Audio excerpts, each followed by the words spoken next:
Muy buenas tardes para todas, para todos. Es un gusto para nosotros la Maestría en Patrimonio Cultural de la Universidad Pedagógica y Tecnológica de Colombia y el Centro Cultural del Banco de la República en Tunja, que iniciamos un ciclo de conferencias desde el mes de septiembre en el marco del mes del patrimonio, afectos y tensiones en el patrimonio. Definitivamente en los últimos años ha surgido un interés muy grande en analizar el patrimonio cultural desde la perspectiva del giro afectivo, una corriente que resalta la importancia de las emociones, los afectos, las interacciones sociales, la construcción de significados, pero sobre todo esa relación que hay entre el mundo material y las diferentes formas de vida que lo habitan.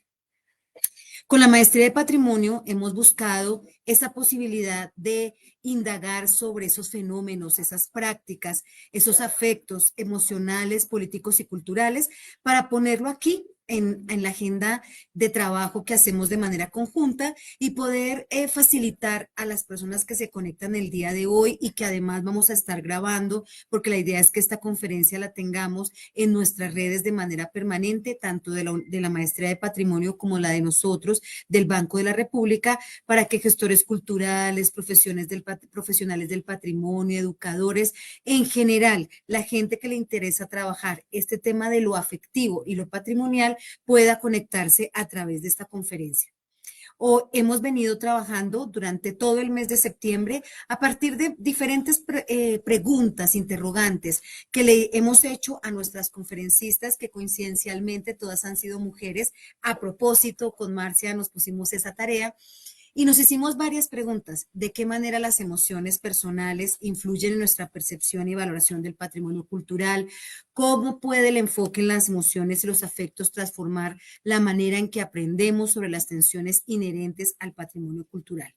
En fin, son diferentes interrogantes que hoy vamos a seguir indagando, pero que ya cerramos este ciclo, pero sea la maestra Marcia y la maestra Gabriela, quienes continúen con este escenario. Le voy a dar la palabra a Marcia, nuestra directora de la Maestría de Patrimonio, para que ella haga la presentación. Y pues bueno, efectivamente, Marcia, como siempre, agradecerle a la Maestría de Patrimonio porque logramos esta alianza que permite hablar sobre, en esta oportunidad, las emociones y la investigación alrededor del patrimonio. Muchas, muchas gracias a las dos y esperamos que todas las personas que se conecten se puedan además conectar con las demás conferencias que están en nuestras redes.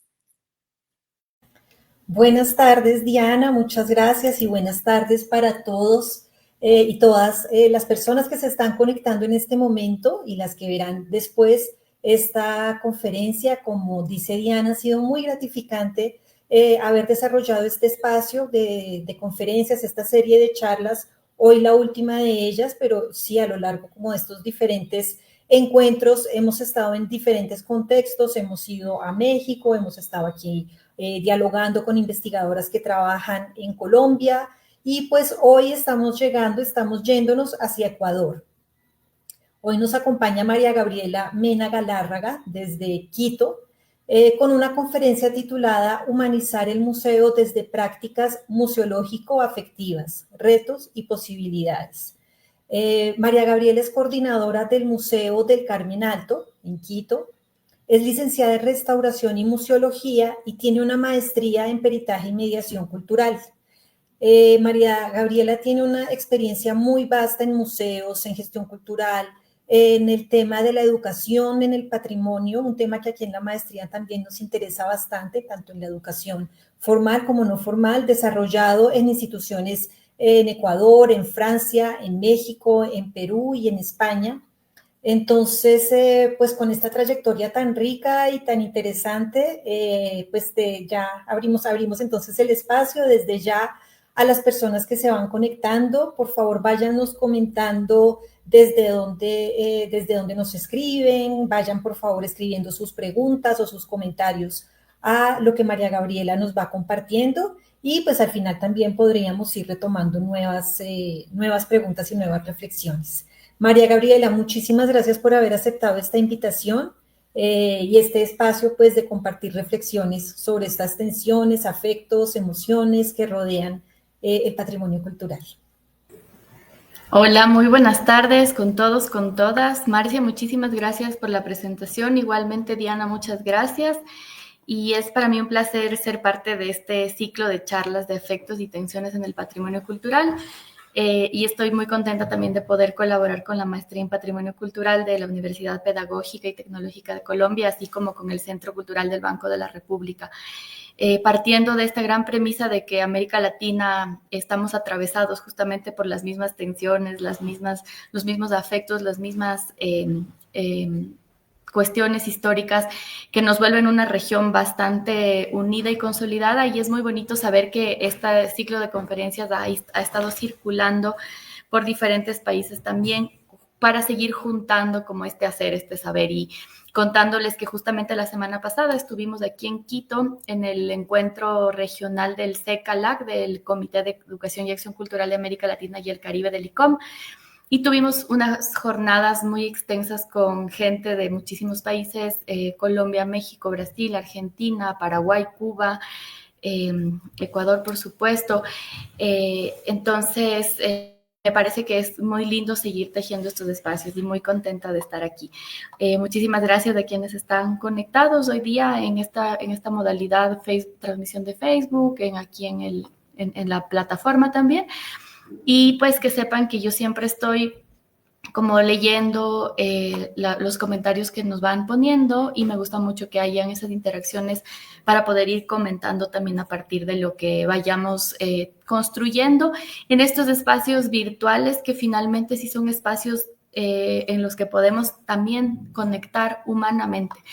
Y hablo desde lo humano porque justamente mis reflexiones han venido a partir de esta idea de humanizar los museos, y voy a empezar a compartirles esta presentación para empezar a conversar ya de este tema que yo les quiero abordar. Sí, justo respondiendo y atravesando estas interrogantes que se han venido dando en todo el ciclo de conferencias, estas emociones influyen, estas ideas que no son racionales, sino que vienen desde los afectos, son sumamente importantes en cómo nos relacionamos con el mundo. Y pues en los museos, que es mi campo de estudio, y en los museos que además están relacionados con el patrimonio cultural, yo me he puesto a pensar mucho, sobre todo a partir de la pandemia, en cómo generar prácticas para humanizar el museo, los museos, desde un sitio como más, yo le llamo museológico afectivo, o sea, cómo la educación en museos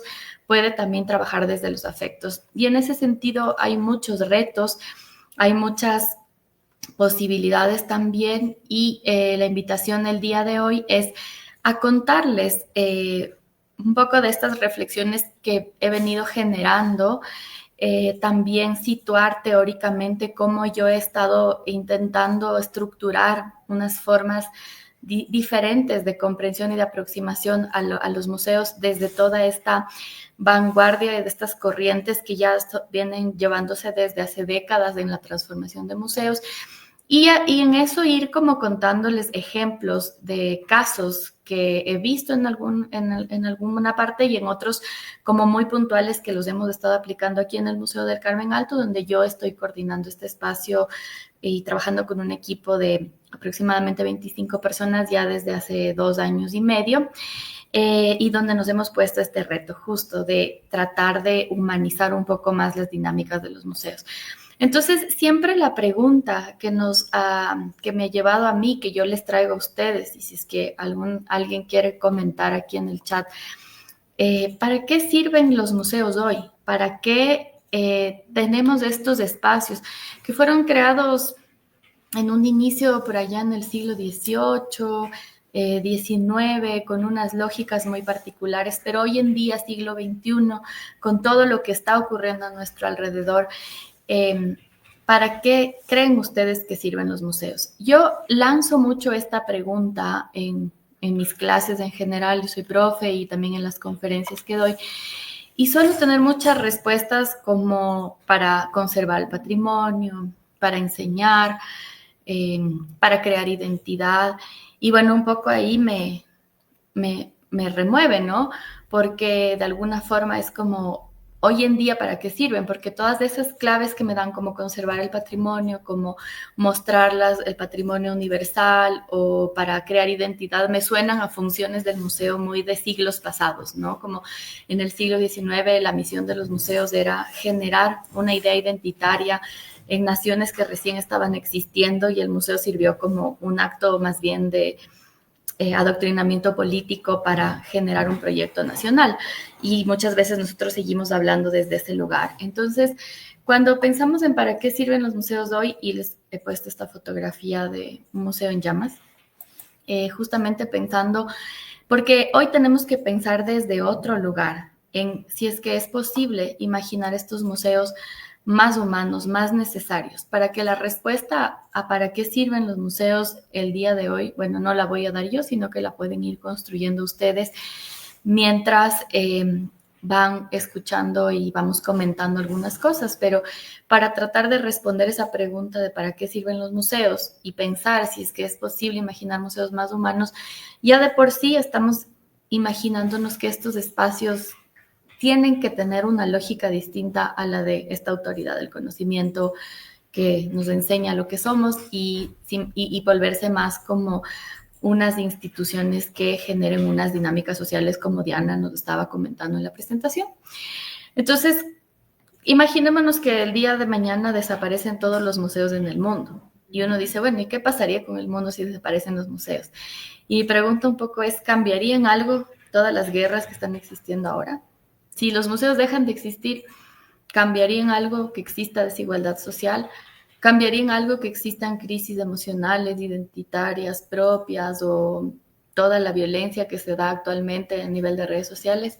Bueno, quizás en algunos casos, en algunos museos, algunos de ustedes puedan decir, sí, en el museo donde yo trabajo o ese museo de mi ciudad, efectivamente haría que no haya un espacio para que una comunidad se reúna o generaría una crisis porque en ese museo siempre se dan exposiciones que transforman la mirada de la comunidad. Entonces, por ahí va como el entender cómo es posible hacer museos más humanos.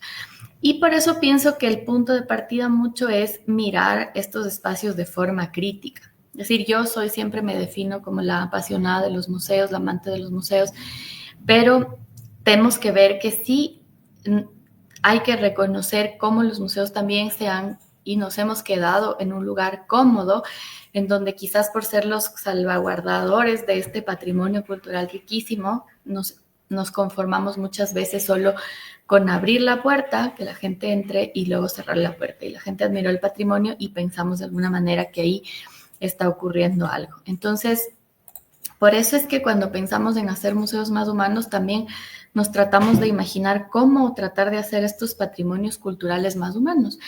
Y resulta todo un reto. O sea, Quito tiene esta bandera de ser declarado el primer patrimonio cultural de la humanidad en 1978 por la UNESCO y es uno de los centros históricos mejor conservados de América Latina. Y ahí tienen una foto del Museo de la Ciudad a eso de las 7:30 de la noche, donde hay una persona que está habitando en ese espacio desde una desigualdad social muy profunda, ¿no? Entonces, ¿qué hacemos con esa foto de ese patrimonio cultural? Reencuadramos un poquito y entonces borramos eso que no nos gusta ver para hacer el patrimonio de postal o humanizamos los espacios culturales, el patrimonio cultural y empezamos a ver cómo estos patrimonios pueden generar otro tipo de sentidos. Por eso es que el reto en todo esto es tener la mirada crítica y reconocer, primero que nada, en los museos y su nacimiento, una estructura occidental, una estructura jerárquica, una estructura patriarcal, una estructura colonial.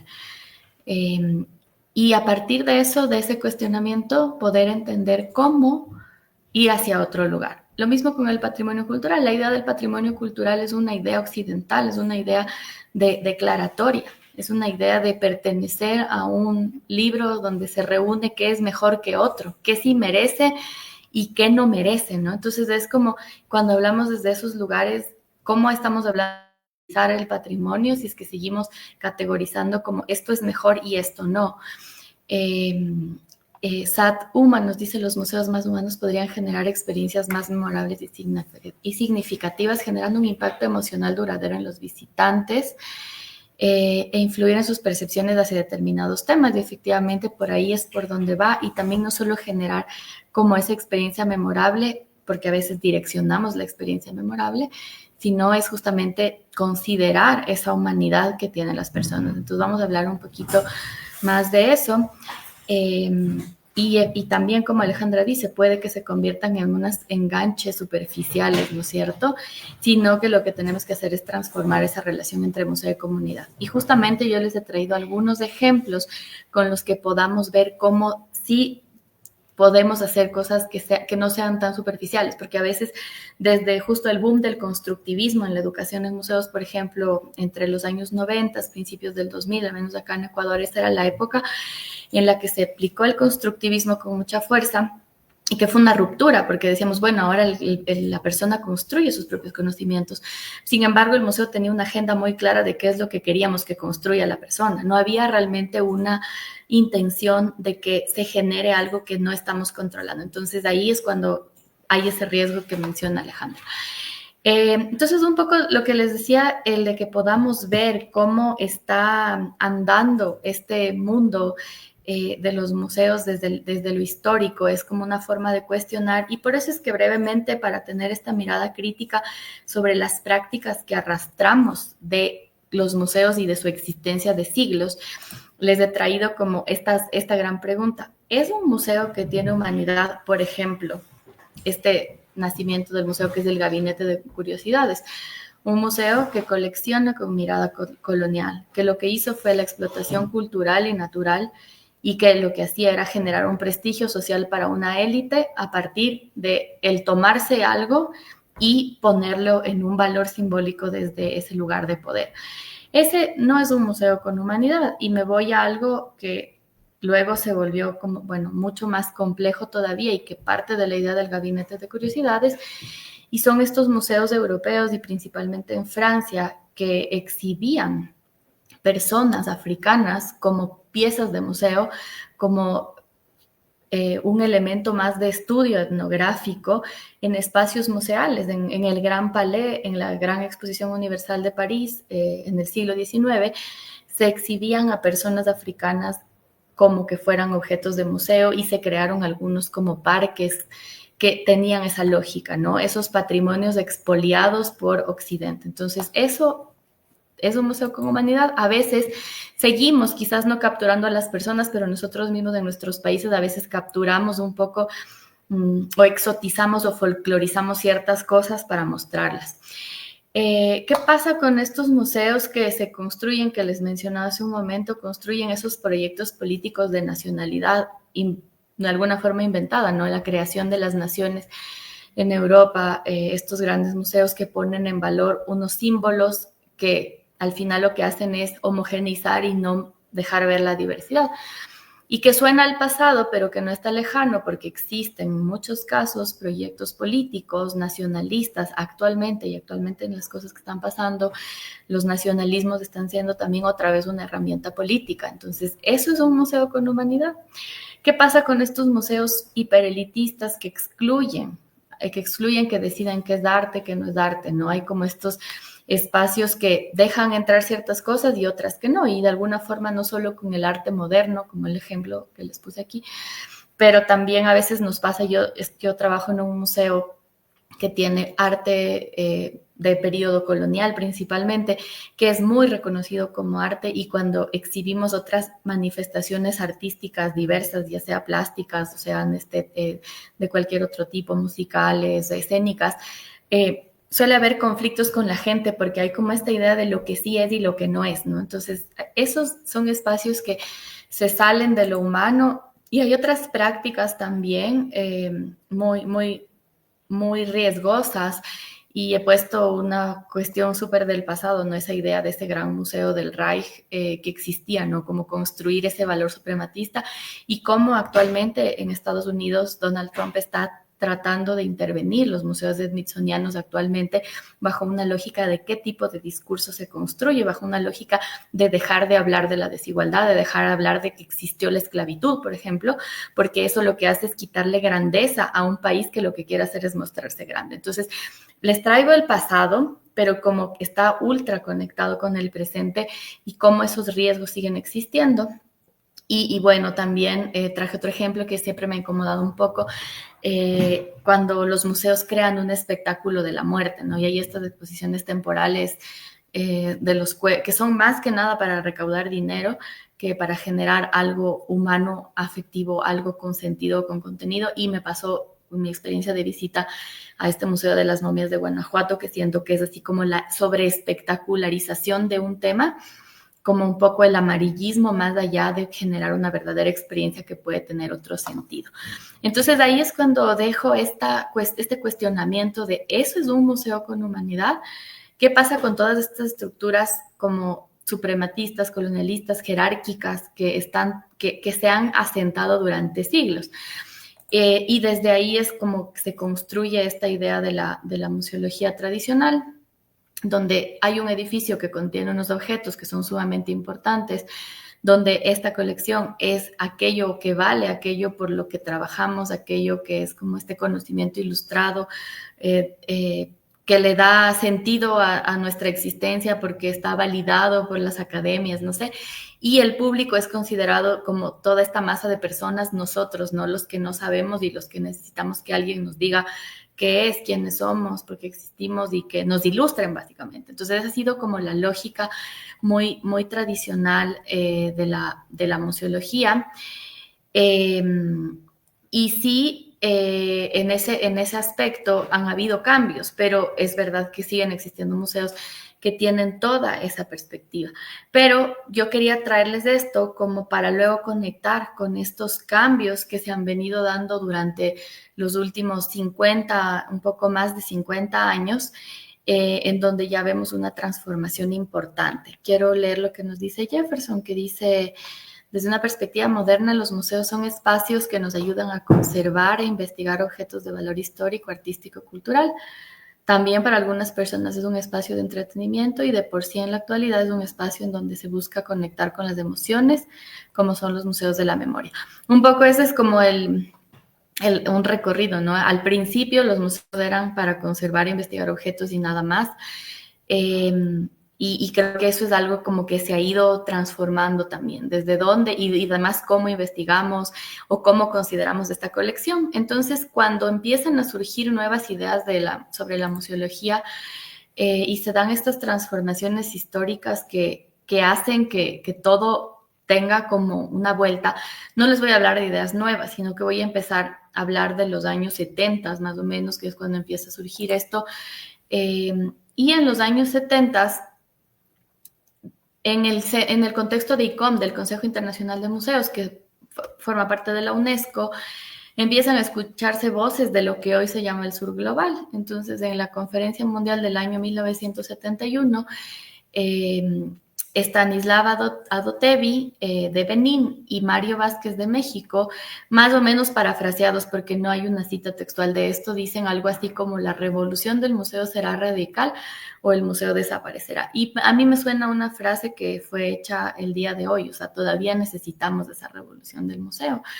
Y esto da pie a que en ICOM, que hasta ahora es una institución sumamente occidental, sumamente tomada, digamos, dirigida desde una perspectiva bien occidental de los museos, desde Francia, que es como este centro de los museos tradicionales, y que se empiecen a escuchar estas voces tanto desde África como desde México, de América Latina, digamos, de estos dos continentes que tenemos otras lógicas, que no nos forjamos desde ese mismo lugar que los países europeos.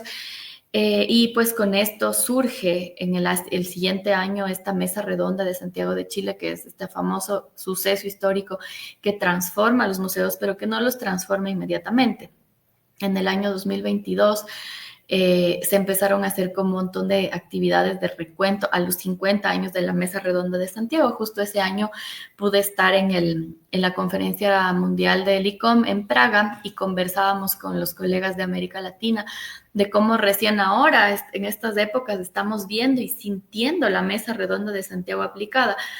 Pero esto surge en el año 72 y yo que estudié museología a principios de este siglo, no había como esa conciencia todavía, ¿no? De hablar tan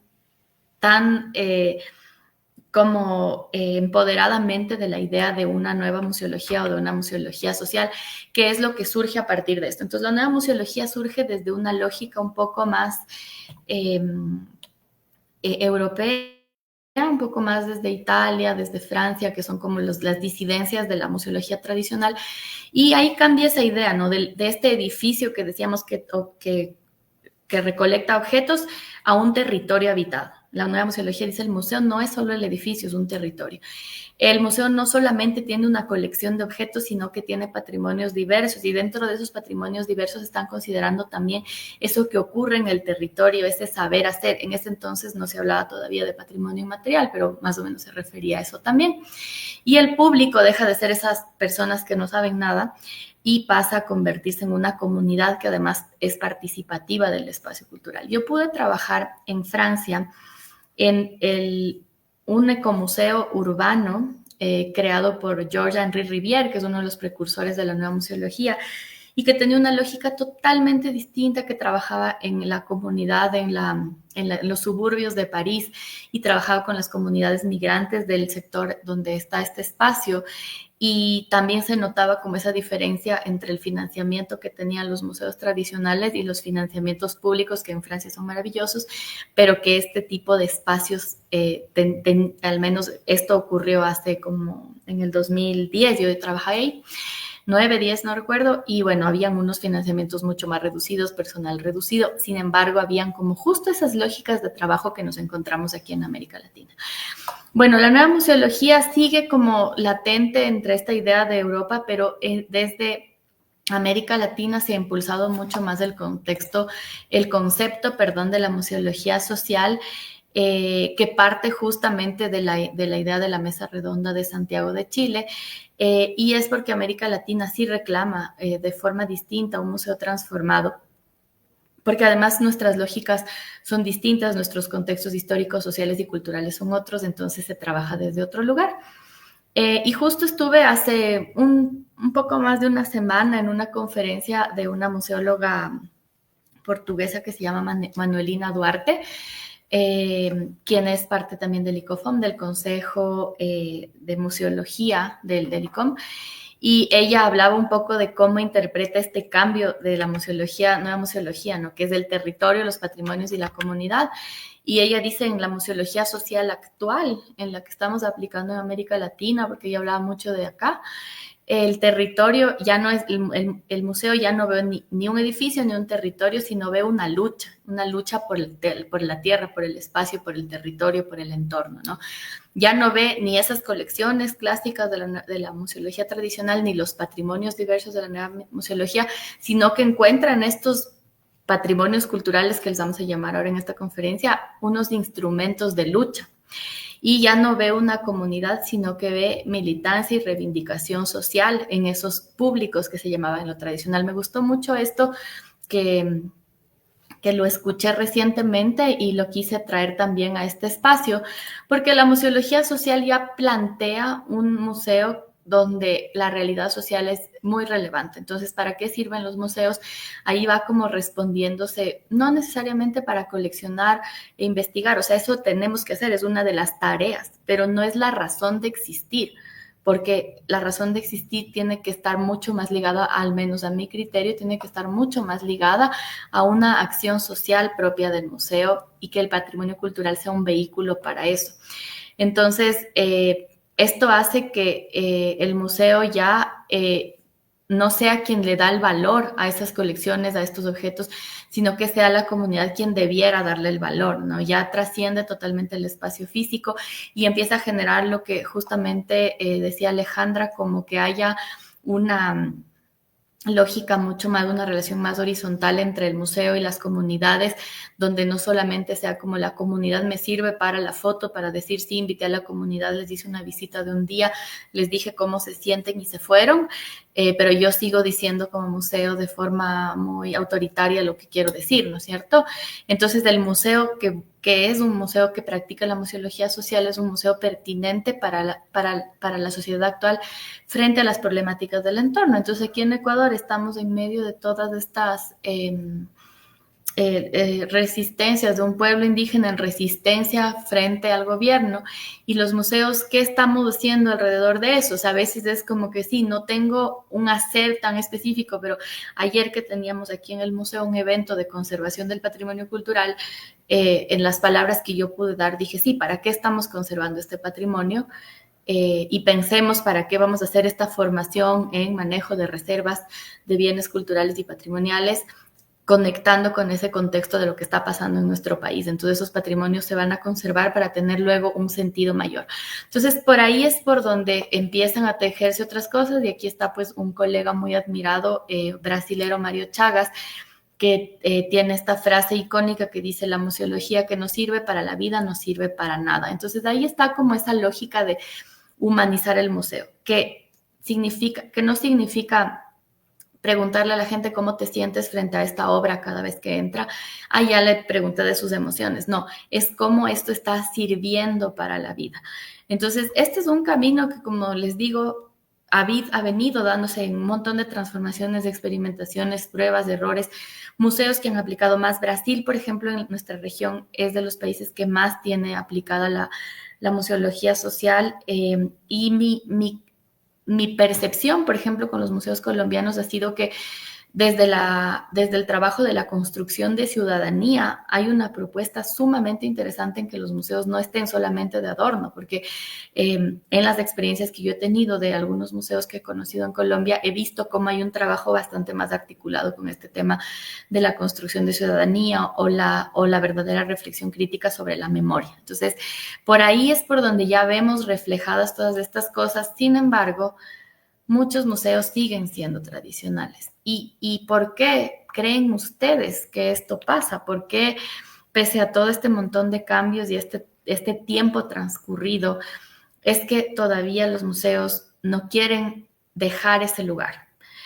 Yo me hago esta pregunta un montón de veces, y muchas veces pienso, por un lado, el lugar cómodo, ¿no? Porque es mucho más fácil ser el museo que tiene el poder, porque primero no tiene que rendir cuentas a nadie, ¿no?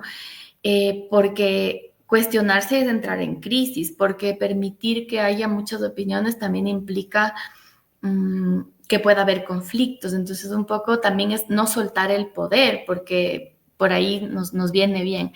Andrés dice, me parece importante hacer una revisión a la concepción o utilidad que se tiene del museo. Hay una mirada ambigua, casi como un elemento donde se clasifica, preserva y se cosifica. Sin embargo, en ocasiones llegan a tener un impacto social, emotivo, que permite generar vínculos, reflexiones y diálogos desde el propio espacio o lugar como es el museo, y también desde ese compartir y tejer las comunidades, propiciando espacios de identidad. Y creo que luego decía memoria, pero ya se cortó aquí. Entonces, ¿por qué siguen siendo tradicionales? También porque muchas veces le responden a una institucionalidad. Si tenemos una red de museos militares, tienen una tendencia a ser mucho más tradicionales, a enseñarnos sobre cívica, a enseñarnos los símbolos patrios. Entonces, un poco también otra cosa que es complicada es la exigencia de los públicos. Yo hace unos 15 años, la primera vez que se me ocurrió hacer mediación educativa de una forma más conversada en lugar de hacer guianza, tuve un grupo de gente y les iba diciendo, bueno, como ustedes, ¿cómo se sienten en esto? ¿Qué opinan de esto? No había tenido ni una gota de reflexión sobre los museos y las emociones en ese entonces, de lo que estoy hablando ahora, pero la respuesta del grupo con el que estaba en ese momento fue: yo no vine al museo a que me pregunte a mí, sino que usted me cuente. Entonces hubo una resistencia enorme a que quería hablar, y en respuesta a esa forma nueva que yo le quise presentar a la gente, me empezaron a hacer un montón de preguntas difíciles, ¿no? Como para poner a prueba si yo sabía todo, porque para la gente, en su mayoría, el museo es el espacio que tiene todas las respuestas, es el espacio donde voy a aprender y que me digan toda la lección. Y eso tal vez, bueno, para las generaciones de los que no crecimos con internet, porque yo iba a hacer los deberes al colegio, del colegio, iba a apuntar que me decían, era eso o ir a ver las enciclopedias en la biblioteca o en la casa de mi abuelito. Hoy en día ya nadie va a hacer los deberes al museo porque ahí está internet a disposición, inteligencia artificial a disposición. Entonces el museo sí se vuelve un espacio distinto, un espacio más de creación de sentidos. También se puede volver un espacio netamente de entretenimiento, pero esa no es la línea de trabajo que yo manejo. Entonces, por esto es que siguen existiendo muchos museos tradicionales, pero también depende de nosotros, de quienes trabajamos en los museos, que vayamos modificando esas lógicas, porque si bien ha habido una transformación enorme, como ya les digo, más de 50 años transformándonos, hoy día nos tenemos que hacer otra pregunta crítica, porque no nos podemos quedar con la lógica de, bueno, ya tenemos a la museología social y esa es la respuesta. Entonces, a mí particularmente me pasó durante el COVID y como a todos, ¿no? Nos cuestionamos la vida entera, nos cuestionamos la existencia.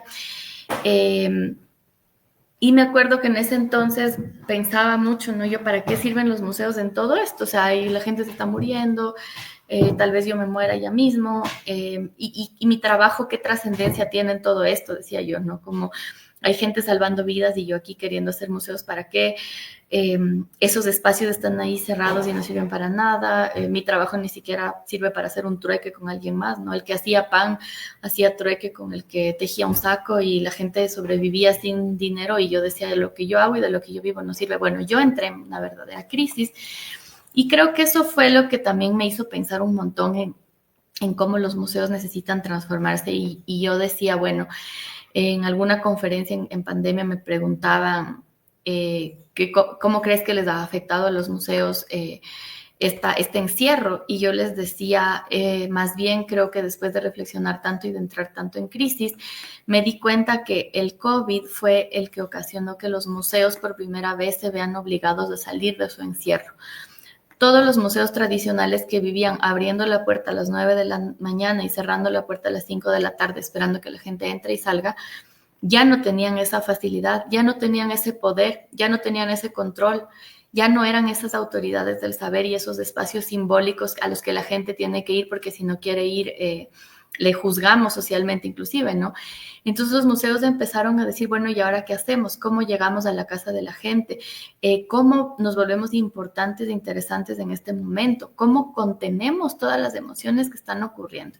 Y siento yo que esa pandemia, dentro de todas las dificultades muy fuertes que hubo para los museos, recortes presupuestarios, recortes de personal, cierre de espacios, igualmente nos dieron unas luces bien interesantes para pensarnos los museos desde otros lugares. Y desde ese momento fue que yo empecé a pensar, bueno, ¿para qué mismo sirve esto? ¿Y cuál es la trascendencia? ¿Y qué es lo que los museos qué función tendrían que cumplir el día de hoy? Entonces, de ahí es de donde yo salgo como con unas ideas ahí compartidas con otros colegas de América Latina y empecé a escribir un artículo y les voy a contar un poquito también sobre esta teoría, esta idea nueva de nueva museología que se me fue ocurriendo. Pero todo eso surge desde las propias actividades de los museos, desde las propias propuestas de vinculación que los museos tenían en estas lógicas de plataforma virtual, que algunas eran muy de, bueno, el recorrido virtual, así filmé las salas y uno iba aplastando y leía las cédulas, y era el mismo museo tradicional, pero en una pantalla, entonces era más aburrido, pero hubo unas experiencias que a mí personalmente como individuo me conectaron, me transformaron, me ayudaron a resistir un momento re difícil. Entonces, uno de estos es la experiencia del Museo de Artes Decorativas de Santiago de Chile, que sacó esta serie que se llama Me pasa en cuarentena. Entonces, con las piezas de su colección, como ustedes pueden ver en estos recuadritos de acá, con estas piezas de su colección, ellos armaban escenas que metían diseño gráfico y decían, me pasa en cuarentena, quiero abrazar a mis papás. Y yo decía, sí, quiero. Yo vivía sola en cuarentena y solo sufría de que mis papás estén bien. Me pasa en cuarentena, desinfecto todo. Y yo 3 horas después de ir a hacer compras en el supermercado limpiando todo. Entonces yo sentía que yo no estaba sola ya. que alguien me estaba acompañando, que alguien más se sentía igual que yo. Entonces, esta serie de Me pasa en cuarentena sacaron un montón de imágenes que nos conectaron con una colección, miren. Hay una colección de bienes culturales patrimoniales ahí, pero que hizo una conexión afectiva en un momento en el que además me ayudaban a sanarme, a sentirme menos desolada en ese mundo complejo. Bueno, como esto habrá muchos de ejemplos, yo les traje dos que a mí me encantaron. El otro es del Museo Archivo de Arquitectura del Ecuador, aquí en Quito, y ellos sacaron una actividad para niños que se llamaba Arquinautas y te mandaban a que hagas una maqueta del espacio favorito de tu casa y que hagas un video y que lo presentes, ¿no? Entonces yo vivía sola, como les cuento, en la pandemia y yo hice mi casa entera, hice todo mi suite. Y fue como empezar a valorar cada rincón y yo decía, bueno, este es mi lugar de la música, este es mi lugar para la comida, este es mi lugar para la lectura, este es mi lugar para el descanso. Y entonces hice un video así todo lleno de emociones que conectó también. Entonces ese tipo de cosas, miren, desde la arquitectura. Así que puede enseñar un museo de arquitectura sobre todo el movimiento arquitectónico modernista de la ciudad y podían haber sacado lindas fotos, biografías de los arquitectos. En lugar de eso, generar algo que cambia, que transforma, que hace que haya una forma de entender mejor o de sobrellevar mejor el tener que vivir encerrados en un espacio, ¿no? Darle sentido afectivo a ese espacio que estábamos a veces ya hartos de vivir. Y hay acciones de museos que también se salieron de esas virtualidades, ¿no? Porque también fue necesario y eso es súper admirable. Y pasó con el Museo de la República de Sao Paulo, que hizo toda una batalla y su director para que se convierta en uno de los primeros puntos de vacunación de la ciudad y el museo entonces tiene esa misión también de servir para la vida. Justamente Mario Chagas era el director de este museo y decía, bueno, el museo tiene que servir para la vida y hoy día vacunar es la cuestión. Entonces no estamos pensando en otra cosa, el museo se pone al servicio, el espacio del museo, el personal del museo, entonces le da otro sentido. Y con el Museo Casa de la Memoria de Medellín también pasó, sobre todo el equipo comunitario que iba a las casas de las personas, de la gente también con la que estaban trabajando previamente, a entregar víveres, insumos, incluso a conversar, a saber cómo estaban, que era muy importante. Había otro ejemplo también que me contaron del Museo del Jade en Costa Rica, que tenían un grupo de adultos mayores con los que trabajaban y entonces entre las actividades en pandemia tenían la tarea los mediadores de llamar a cada persona a preguntar cómo está la familia, que les cuenten y simplemente acompañar, ¿no? Entonces, ahí es cuando vemos que hay mucho más que solamente conectarnos con una colección, que investigamos, que sabemos de qué se trata y le presentamos a la gente, ¿no? Sino que hay otros lugares. Entonces, con todas estas experiencias es que yo decía, ¿no? En pandemia seguramente el mundo se va a transformar.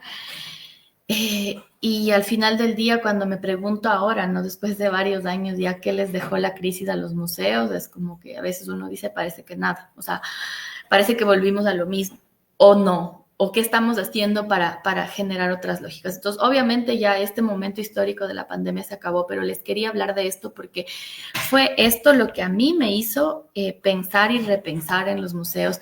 Y pensar en la necesidad, yo me hacía esta pregunta, ¿no? Necesitamos una museología renovada después de que nos dimos cuenta de la crisis emocional que tiene el mundo. El mundo estaba roto emocionalmente.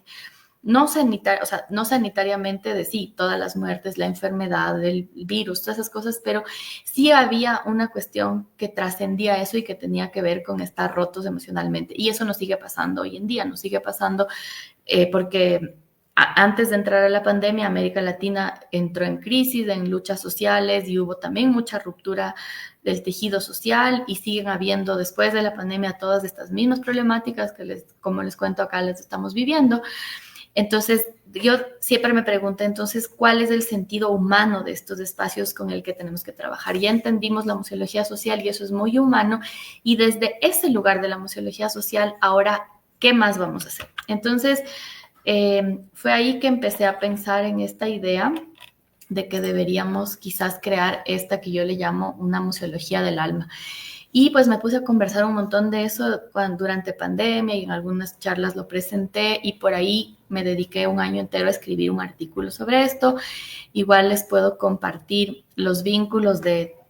Hay una publicación principal que es un artículo un poco más grande y tengo 2 artículos más chiquitos que hacen referencia a estas reflexiones, ¿no? De esta idea que yo tuve de proponer unas prácticas museológicas que sí consideren no solo a la comunidad como a que a veces se ve un grupo de gente que tiene una identidad conjunta y está, ¿no? Sino a esa individualidad, a ese individuo como un eje central, ¿no? Ese individuo como ese elemento principal de la experiencia museológica y que sea un espacio que sí ponga en valor las emociones y el sentido humano. Y las emociones no siempre son estoy feliz, me siento bien, sino que se generen prácticas donde el humano, el individuo pueda conectar simbólicamente con ese universo personal. Porque también nos pasa en la actualidad que en estos mundos redes sociales estamos muy enfocados en estamos bien. Publicamos fotos bonitas de todo lo bueno que nos pasa, pero por dentro estamos rotos como individuos, ¿no? Y como grupo colectivo parece que nos va bien o hacemos todo bien. Entonces, mucho desde ese lugar empecé a pensar cómo fomentar estos museos que curan, como que cuidan, ¿no? Museos que sanan, que no te están sanando el cuerpo, sino un poco como el espíritu, el alma, ¿no? Hay como esa palabra que es un poco a veces... causa ruido la palabra, pero un poco como cambiar esas dinámicas y regresar a ver a estos afectos, a estos sentimientos, a estas emociones como un pilar fundamental que sostienen a la sociedad, porque si no estamos desde aquí, desde uno, no podemos sostener el todo, ¿no es cierto? Entonces es como que desde ese lugar había pensado como que el museo se puede volver en un espacio de afectos, ¿no?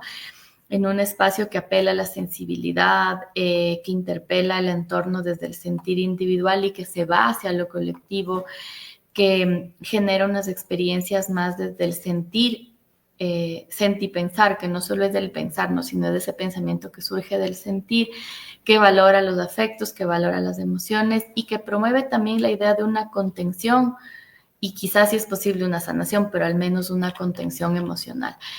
Entonces, cuando planteé estas ideas, hice como un recuento también de algunos postulados teóricos o de algunos sustentos teóricos que sostengan esto, ¿no? Desde la revisión de otros autores, de otras ideas, desde la construcción propia de ideas, y que en los artículos que igual les compartiré se van a encontrar ciertos elementos que además yo les he ido con el tiempo y ya con estas últimas experimentaciones también prácticas que estoy haciendo aquí en el Museo del Carmen Alto, he podido como ir ampliando también otras nociones teóricas que van sosteniendo esta idea de la museología afectiva.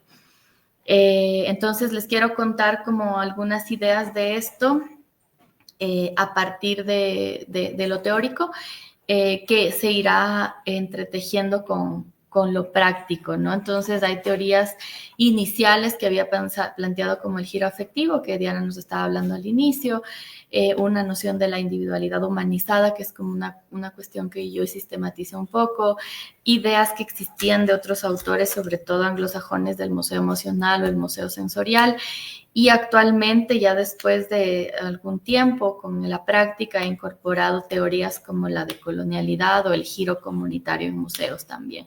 Entonces voy a empezar un poco en un orden indistinto por temas de los ejemplos que les voy a hablar, pero desde el punto de vista teórico, pensar en ese giro de colonial en los museos, que es algo que ha estado pasando recientemente, ¿no? Que se empieza a hablar de eso,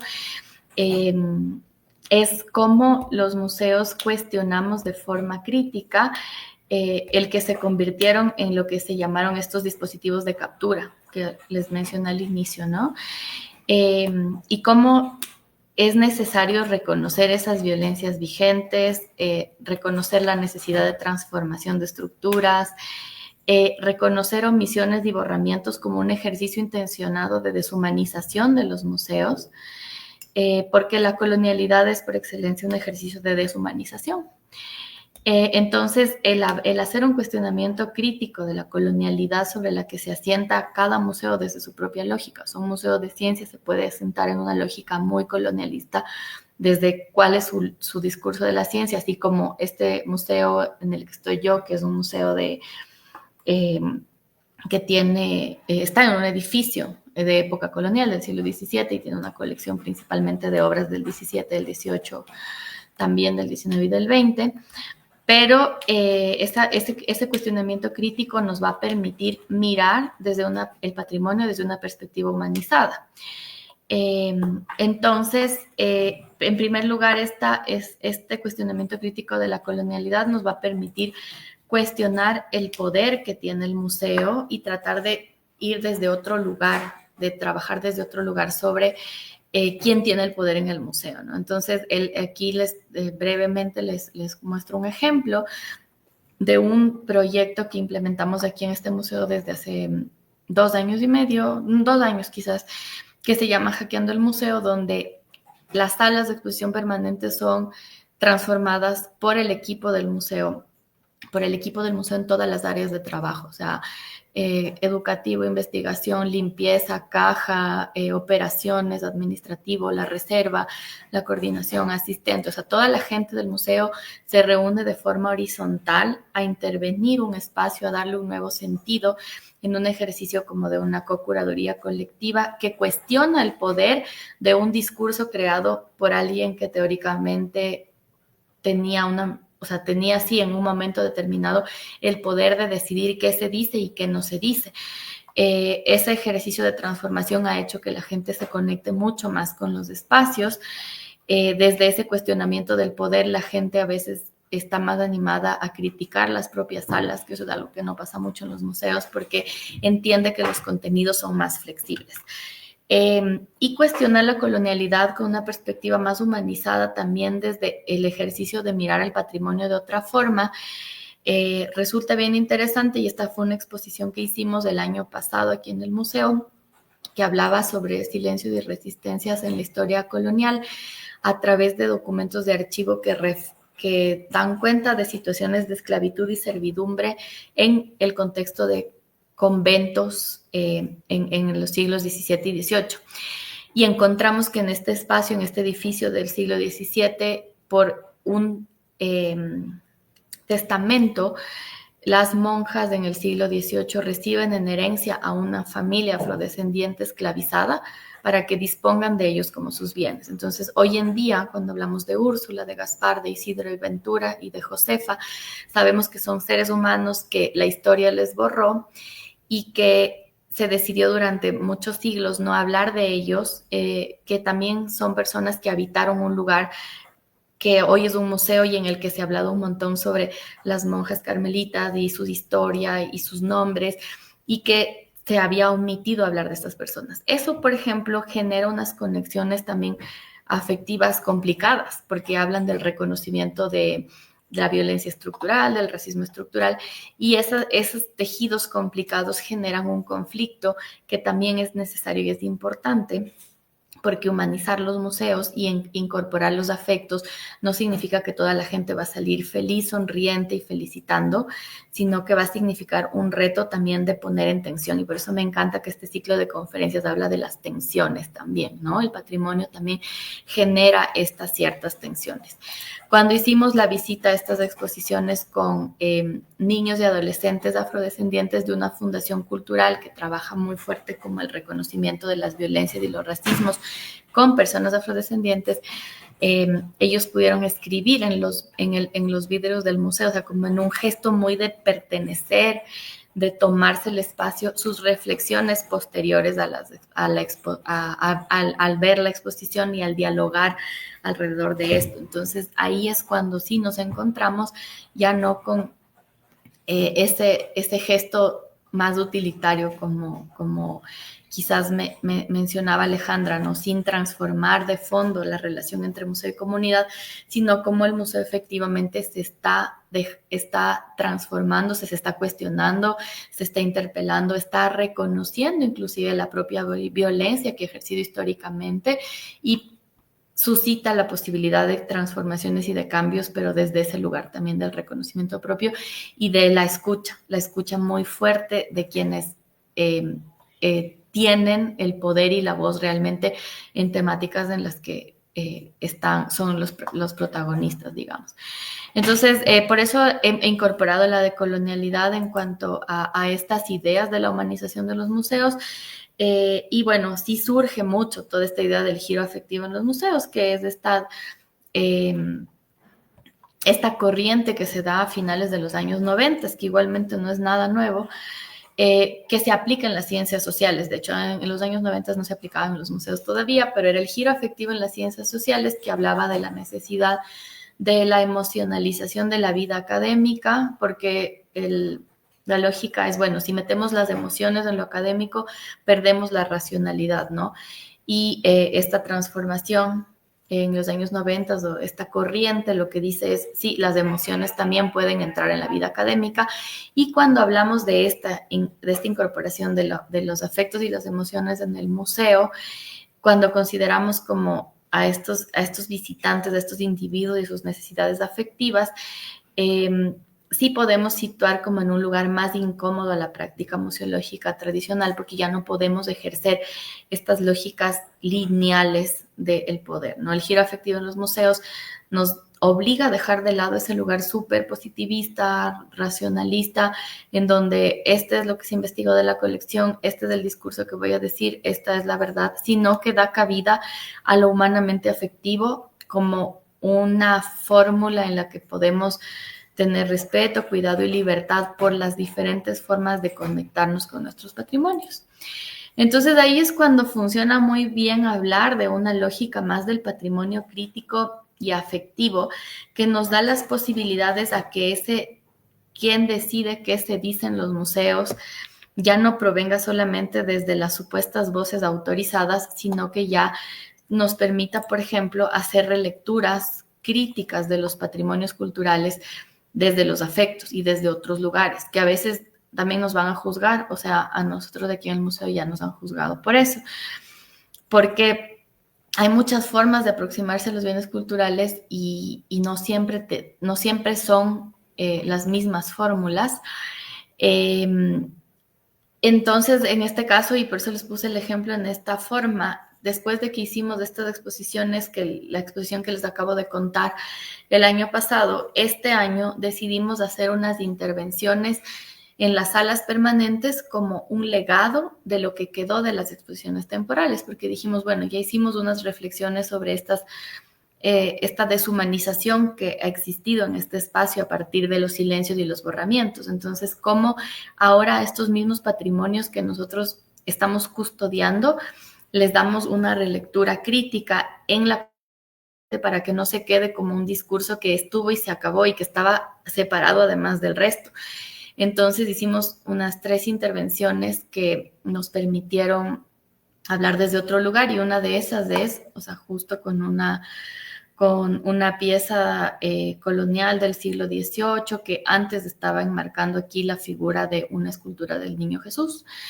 Le transformamos y pusimos a la representación de esta familia esclavizada que vivió en el convento: Gaspar, Úrsula, Isidro Ventura y Josefa. Y incluso desde nuestras propias colecciones y nuestras propias intervenciones tenemos 33 esculturas que representan a personas afrodescendientes, que son parte de un conjunto escultórico, y nosotros mismos estamos cuestionando aquí, ¿no? Como sobre la representación o sobre cómo hemos tendido a representar en el museo. Y una de las intervenciones tuvo que ver con la aproximación simbólica de parte de personas internas del museo y externas, con una metodología, no tengo el nombre de la persona que creó la metodología en México, que se llama Teatro de los Objetos, en donde generamos constelaciones de sentidos desde una aproximación sumamente afectiva y simbólica a estos bienes culturales de la colección del museo, y permitimos que cada uno de nosotros podamos hacer unas interpretaciones. Entonces participamos personas del equipo, participaron personas externas, y entre ellas investigadores con las que habíamos trabajado en la creación de la exposición sobre esclavitud y servidumbre. Y una de ellas, Génesis, nos hablaba de estos objetos, ¿no? Como, por ejemplo, la llave es un símbolo dual que puede representar tanto la esclavización como la liberación. En manos de un opresor es un instrumento de control y encierro, pero en manos de quienes buscan la libertad se convierte en un emblema de esperanza y emancipación.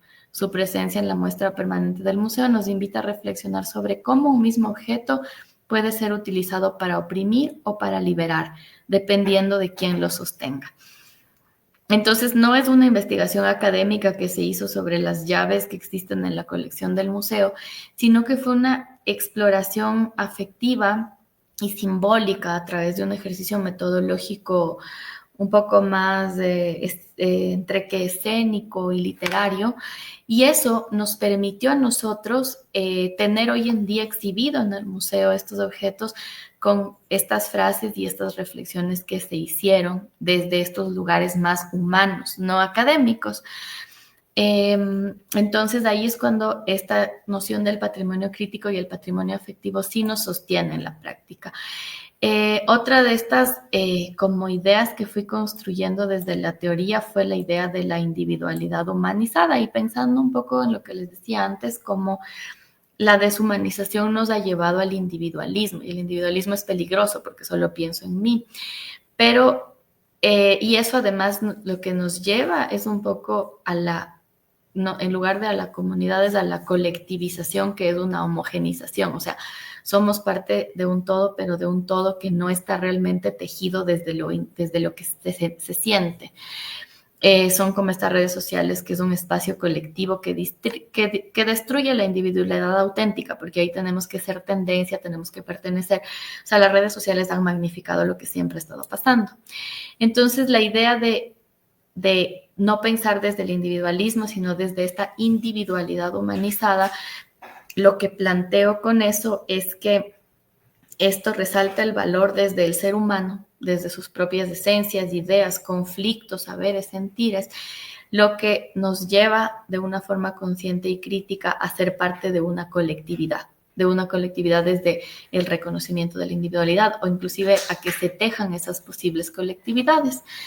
Entonces, un ejemplo bien interesante como de esto es un proyecto que existía en el museo desde antes de que yo empecé a trabajar aquí. Desde el año 2022 se crea un proyecto que se llama Juntex, desaprender la violencia a través del arte, y es una acción que yo la puedo leer porque no fue creada desde estas ideas que yo lo estoy planteando, sino que es un ejemplo que he tomado de un proyecto que ya existió y en el que ahora yo he podido ser parte, pero son como unas acciones que tejen desde lo individual hacia lo colectivo, en un ejercicio que sí permite tener una idea de sanación también. Entonces, en ese sentido, esta propuesta está pensada para trabajar principalmente con mujeres que están en casas de acogida por temas de violencia machista, violencia de género, que están en situaciones ya de riesgo, por eso están en casas de acogida, a veces tienen identidades protegidas, inclusive están en procesos de sanación física, emocional, económica, simbólica. Y este proyecto invita a esas mujeres a que los museos sean espacios seguros. Y en este proceso, que dura como 3-4 meses, ellas visitan los museos, se conectan con diferentes formas de expresiones artísticas y generan un tejido comunitario también a partir de eso, y luego también ellas hacen una creación artística a partir de las herramientas que se les ha dado, donde deciden los contenidos de los que quieren abordar. En algunas ocasiones son contenidos, quieren hacer alusión al amor que tienen a sus hijos, o recordar a sus madres, o simplemente quieren expresar belleza a través de algún elemento, pero en su gran mayoría expresan también historias de vida o temas dolorosos, como procurando sanación.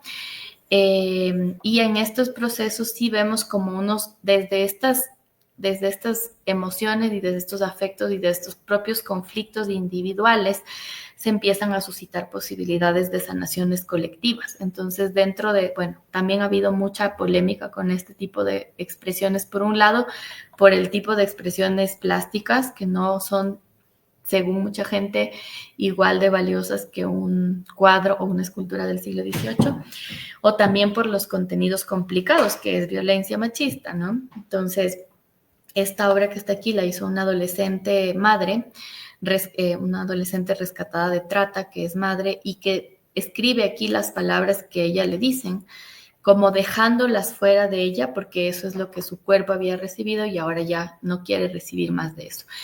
Y nos ha pasado que hay mucha gente que se conecta con esto de una forma muy poderosa y también comenta cosas en el museo a veces o comentan cosas como entre el grupo y que nos demuestra cómo esta acción individual de una persona que forma parte de una acción que propone el museo, pero que el museo no controla ni sus resultados. O sea, hay una metodología y hay un proceso, pero el resultado es libre y es propio de cada persona. Y ese resultado que está ahí, que está dialogando con otras obras también, que está exhibido en el museo junto con otras cosas que están donde se pueden generar esos diálogos, incide en otra persona y se crea como una lógica también comunitaria de sostenerse, de sanar, de cuidar, de hacer conciencia y desafortunadamente también lógicas de violencia, porque esta exposición también nos hizo mucho el recibir violencia de gente que no estaba de acuerdo y cosas que también demuestran que es necesario seguir haciendo esto porque la violencia está ahí presente. Luego, desde otro de los planteamientos teóricos está el giro comunitario en los museos y eso es como una cuestión que empieza a darse con más fuerza desde finales del siglo XX, que sí tiene mucho que ver con la museología social de la que estábamos hablando. Y entonces es una decisión de trabajo más activo con las comunidades desde una lógica de compartir, de co-crear, de dialogar, de escuchar.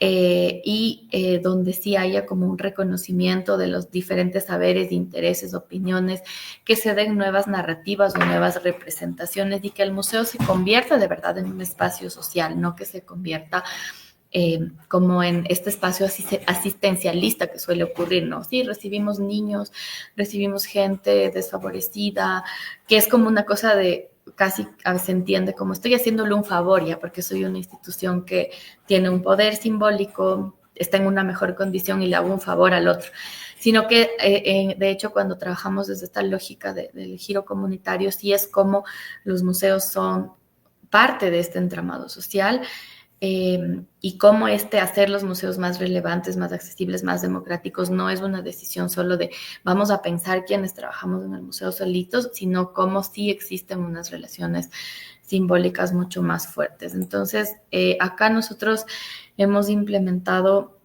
un proceso de hacer una exposición temporal sobre el Belén Carmelita, el pesebre, ¿no? El niño Jesús, el nacimiento del niño Jesús, que se hace todos los años por el tipo de colección y de temática que tenemos aquí, pero dándole otro sentido. Entonces, esta fue la primera edición que se hizo con mujeres comerciantes autónomas populares, mujeres que venden productos diversos en las calles y que su primera reflexión fue, nosotros no pertenecemos a los museos, porque cuando nosotros queremos entrar, los guardias siempre nos dicen aquí no se vende y nos hacen a un lado.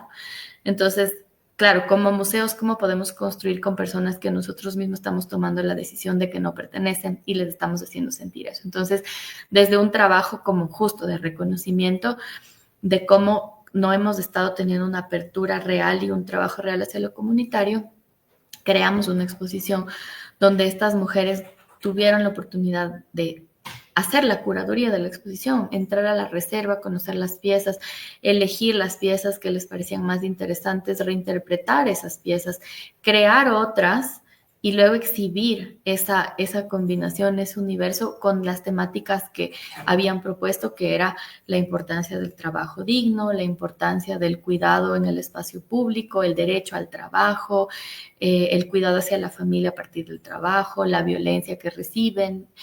Entonces, de esta manera es como que sí se incorpora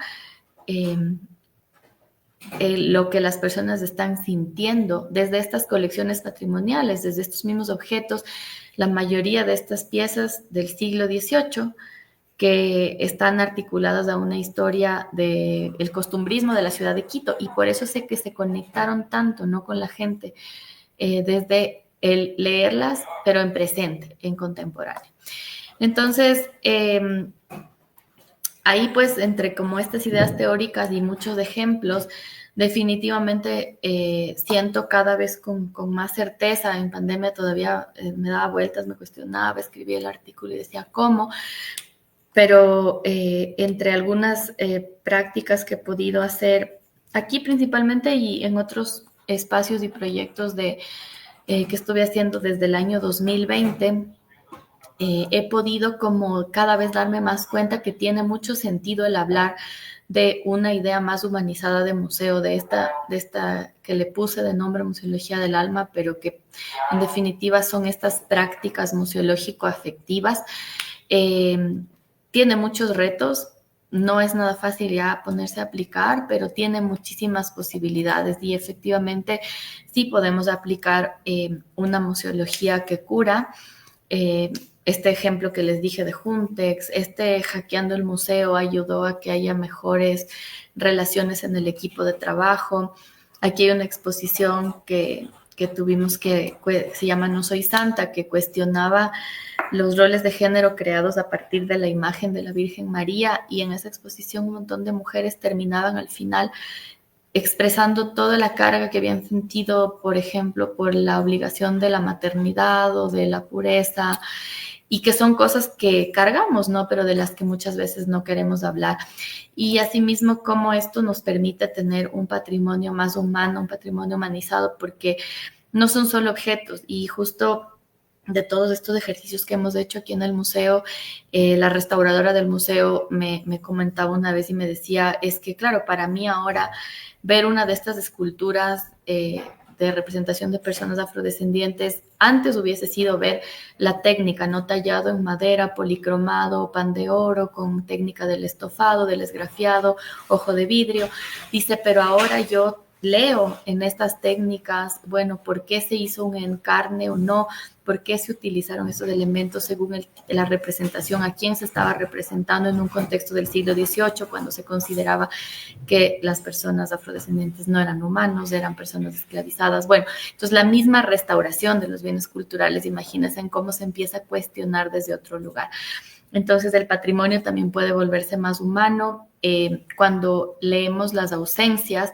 Por eso les pongo aquí este ejemplo de un proyecto que hicimos en el 2020 en el Museo Nacional, que es la Escuela de Mediación Colectiva.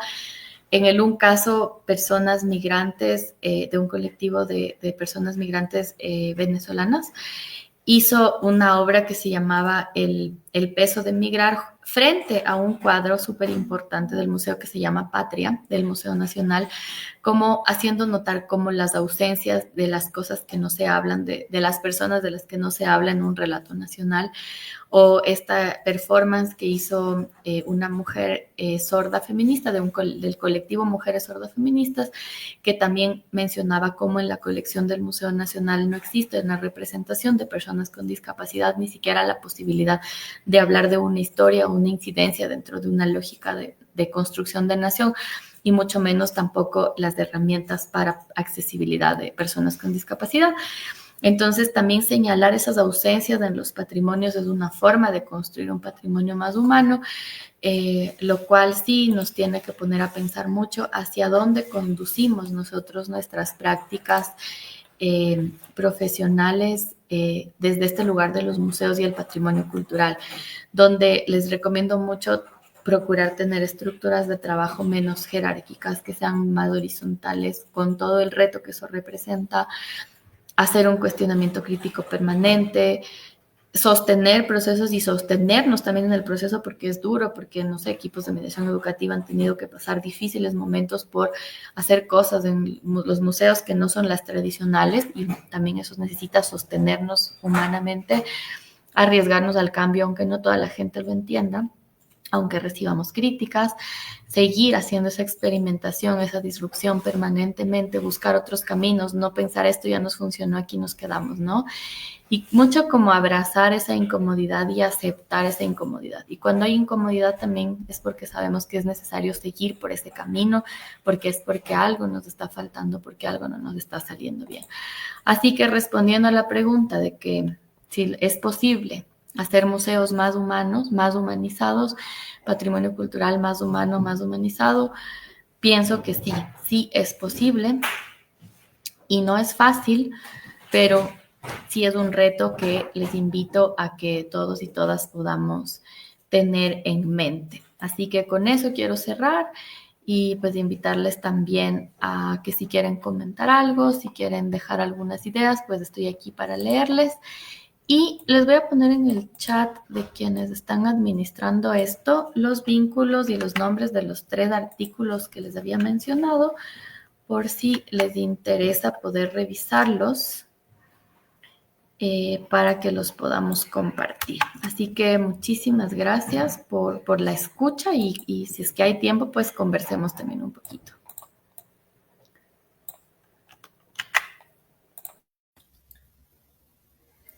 María Gabriela, muchísimas gracias por esta charla tan sugestiva. Una hora de tiempo, una hora y un poquito es como un espacio limitado, pero tú nos compartes una cantidad de cosas interesantísimas. A mí me estaba haciendo pensar lo que mencionabas hacia el final, porque tú tienes una formación inicial en restauración, que uno piensa que es como conservar, justamente, conservar y evitar que cambie a lo largo del tiempo, que es como esa visión del patrimonio mucho más tradicional, que en este momento ya como que rompiste y vas hacia otra, como con otro enfoque, ¿no? Todo este camino que nos vas mostrando hacia estas prácticas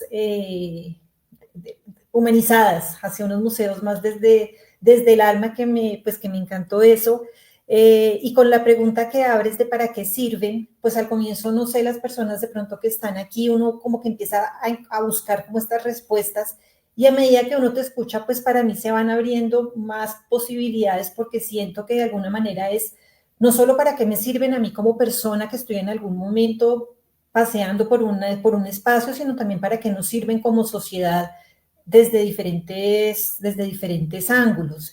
Y en ese sentido encuentro muy interesante porque nos aterrizan al presente, que es algo difícil de lograr en museos y en patrimonio, que pensamos que eso es por allá del pasado y que justamente tiene que quedar igualito para los que sigan llegando, pero aquí nos está interpelando en el presente, en lo que somos en el presente, en cómo reaccionamos frente al presente. Entonces eso me parece pues maravilloso también de lo que tú propones. Y un elemento de los varios que me iban llamando la atención era esto de cómo se atreven a tocar las colecciones permanentes, que son como estos espacios en los que uno no interviene tanto. Y no solo las tocan, sino que además invitan a participar a personas que normalmente no estarían participando como en estos cambios, personas que trabajan en diferentes dimensiones del museo, desde quienes lo cuidan hasta quienes trabajan más los guiones. Y ahí me surge una primera pregunta que te quisiera hacer y es, pues tú tienes mucha más experiencia en esto, yo no sé qué tan frecuente es que este tipo de cosas pasen tanto, yo creo que no tanto, que uno pueda tocarlas de esta manera, y es qué respuestas tuvieron de diferentes lugares, de instituciones, de otras personas expertas en museología, de académicos. Tú nos adelantabas por ahí que en algunos momentos hay estas respuestas tradicionales de visitantes que dicen, yo lo que quiero es que usted me diga, a mí no me pregunte, yo lo que quiero es que usted me cuente. Entonces me imagino que eso por un lado. Entonces, ¿qué respuestas hubo? Pero además, ¿qué hizo posible que esto pasara en este museo? Si es como la confluencia de un equipo, como estas cosas que pasan de coincidencias maravillosas con personas que están en la misma sintonía con uno, o cómo ves tú, qué fue lo que hizo posible o lo que ha hecho posible, además obviamente de tu coordinación ahí, como tu liderazgo, ¿qué ha hecho posible que esto pase? Como esas dos preguntas en una. Bueno, gracias por también ese recuento de las cositas que nos fueron llamando más la atención también. Y creo que, bueno, por un lado, voy a empezar por la segunda pregunta. Por un lado, el empezar a trabajar desde este lugar sí tiene dos componentes importantes, ¿no? El uno es la institución a la que pertenece este museo, que es Fundación Museos de la Ciudad, que es una institución que administra 5 espacios culturales aquí en Quito y que tiene una visión y que ha tenido una visión muy de vanguardia desde siempre. La fundación existe como ya desde hace casi 25 años. Este museo existe desde hace 12 años y es el museo más joven que tiene la institución, pero siendo el museo más joven fue siempre el museo más tradicional porque se crea en un contexto de un convento de clausura que sigue activo. Nosotros somos custodias de un espacio y unos bienes culturales que les pertenecen a las monjas carmelitas y que por convenio nosotros administramos como museo.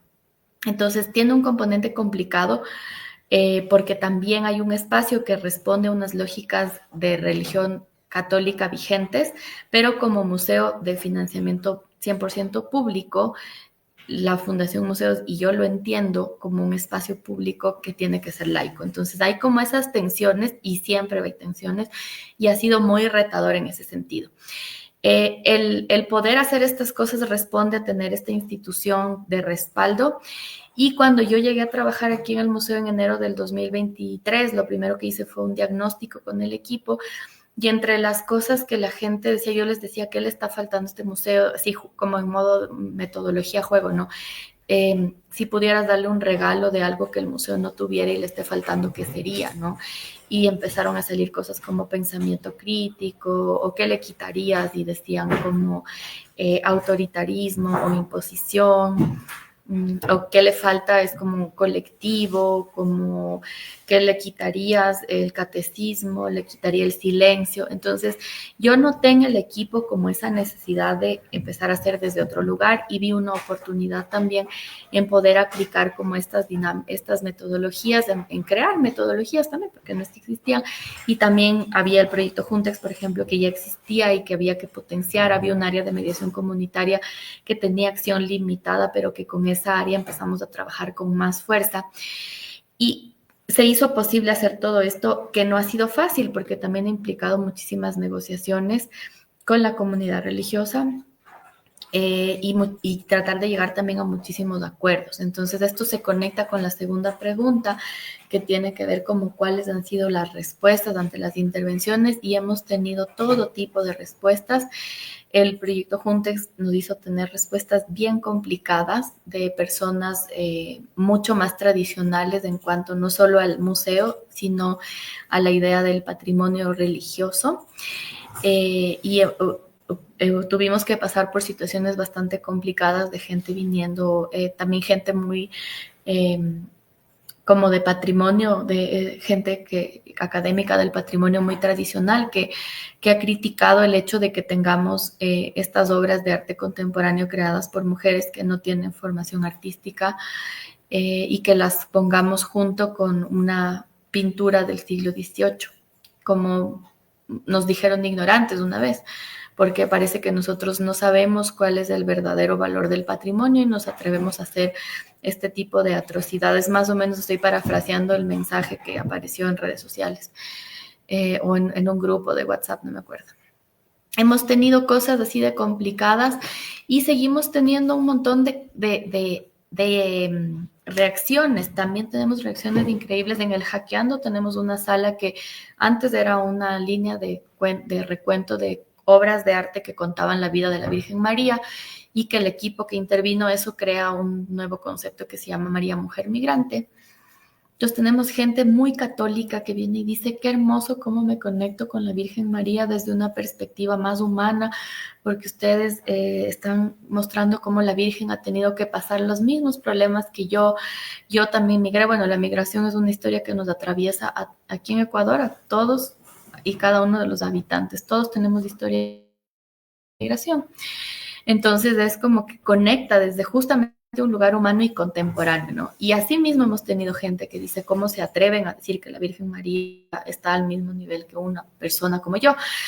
Y lo que ha ocurrido en muchas ocasiones es que en este tipo de debates que hay en estos espacios es que surgen debates entre los propios visitantes. Entonces, los mediadores también han tenido que aprender mucho más, hacer un trabajo más complicado, que es la mediación educativa de verdad, o sea, como generar estos puentes de diálogo. Y yo creo que el equipo de mediación del museo ha sido quienes han tenido que sostener mucho más, y una responsabilidad también desde las otras áreas de sostener a ese equipo.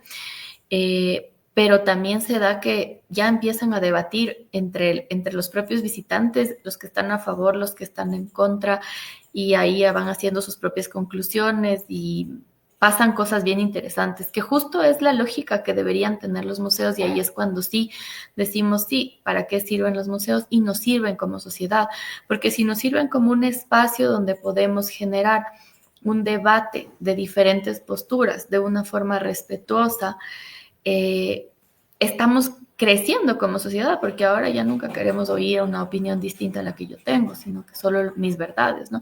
Entonces, creo que si bien es un reto, siempre vamos a tener personas que se inspiran por lo que hacemos. Tenemos cada vez mayor cantidad de visitantes jóvenes. Hemos identificado ya un porcentaje importante de jóvenes de entre 18 y 25 años que no venían a este museo normalmente.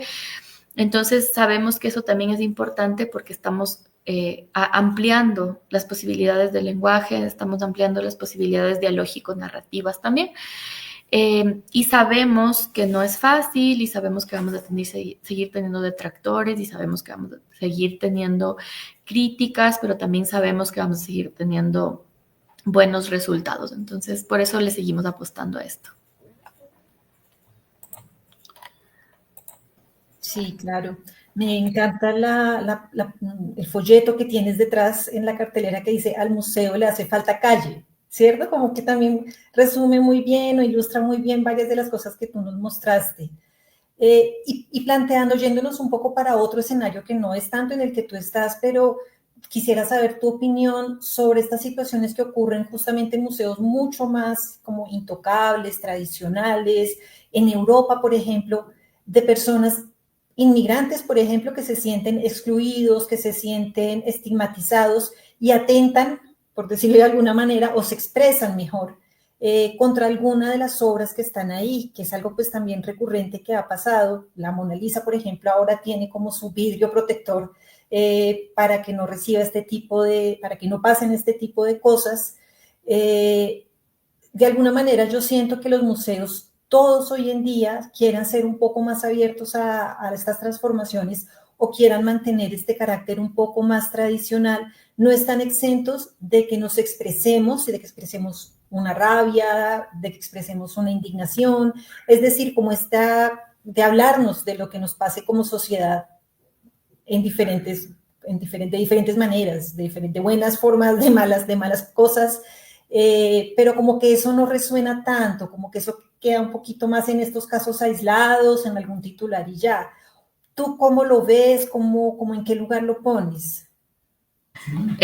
Bueno, justo en alguna de las diapositivas que les puse había una fotito de este movimiento que se llama Just Stop Oil, que fueron estas personas que empezaron a lanzar sopa en las obras de arte en los museos europeos. Siento que a mí me resultó sumamente interesante como si el museo en sí mismo no está siendo consciente desde su propia administración de que tiene que ser un espacio pertinente para la sociedad, justamente por este valor simbólico, elitista, de poder, incluso económico, cuando hablamos de una obra de Leonardo da Vinci, una obra de Van Gogh, o sea, Monet, que han sido las obras como que se han intentado vandalizar, entre comillas.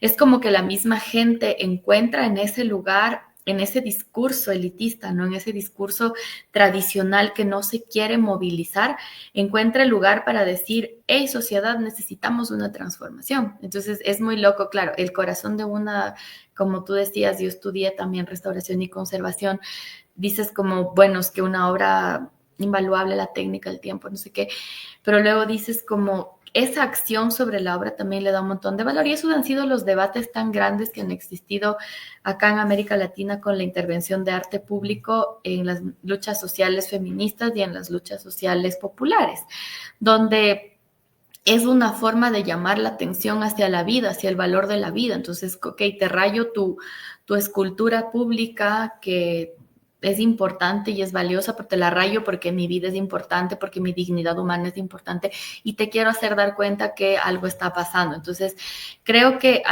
yo encuentro mucho valor en que la sociedad misma está siendo crítica con esa forma de ser de los espacios o con esa construcción, porque las intervenciones de estas que ha habido en Europa, en Estados Unidos, han sido estos grandes museos, que representan toda la lógica occidental del museo.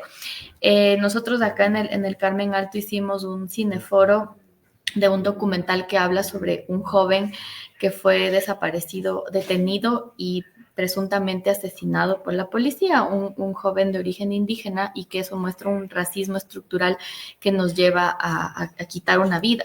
Y nosotros hicimos un gesto de intervención de rayar en una pared del museo mensajes para este joven y de alguna forma como hacer este gesto de intervenir el museo por la defensa de la vida, por la justicia social, de una forma consciente. Entonces decimos, el museo no es que tiene que venir a ser vandalizado, sino que el museo está consciente que es un espacio que simbólicamente, al tener todavía ese poder para la sociedad, tiene una potencia enorme para tomar una postura. Y ahí viene todo este movimiento enorme mundial de los museos no son neutrales. O sea, hay como todo un movimiento que se ha dado con mucha más fuerza, quizás desde la primera década de este siglo empezó, y cada vez como que con más conciencia de que no existe la supuesta neutralidad de los museos. O sea, la Emma Nardi, que fue directora del ICOM hace unos años,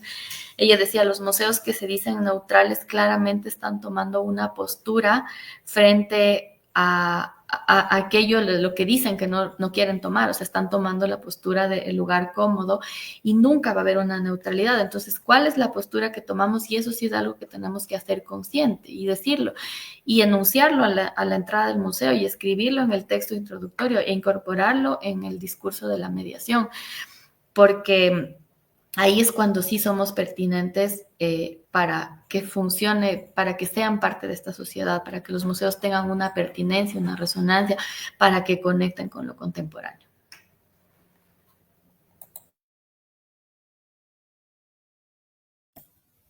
Claro que sí. Pues María Gabriela, de verdad, muchísimas gracias por todas estas reflexiones y por toda esta experiencia que nos fuiste compartiendo. Yo ya tengo pues ganas de ir a revisar todos los enlaces que nos compartiste aquí. Pues espero que hasta una próxima y que sea pronto y que ojalá sea también presencial si nos visitas por acá. Entonces, muy, muy bienvenida. Pues me encantaría que sí, que sigamos en contacto y pues poder visitarnos, igualmente que nos visiten acá en Quito. Estamos haciendo un montón de cosas bien interesantes y compartir las experiencias también es una parte bien importante de poder seguir aprendiendo juntos, tejiendo juntos y haciendo como que estos museos de América Latina seamos esos espacios que sí resuenan con nuestra realidad social, con nuestra realidad cultural. Así que más bien volver a agradecerte muchísimo, Marcia, por la invitación, agradeciendo a todas quienes hacen la maestría en Patrimonio Cultural. Igual ese agradecimiento al Centro Cultural del Banco de la República y que nos sigamos encontrando por aquí. Gracias a todas las personas que se han dado el tiempo de escuchar y de compartir en este espacio. Así es, María Gabriela, gracias a quienes estuvieron por aquí, a quienes verán después. Recuerden que estos videos están quedando en la página Facebook de la Maestría en Patrimonio Cultural, pero también pueden ver después en el YouTube de la página de la Maestría, también están guardados ahí. Agradecimientos muy especiales al Banco de la República, a Diana, a Nidia y aquí a Madeleine, que siempre estuvo muy pendiente asistiéndonos y apoyándonos para que esto pues se pudiera lograr, para que lo pudiéramos hacer posible. Entonces, hasta una próxima. Feliz tarde. Hasta luego.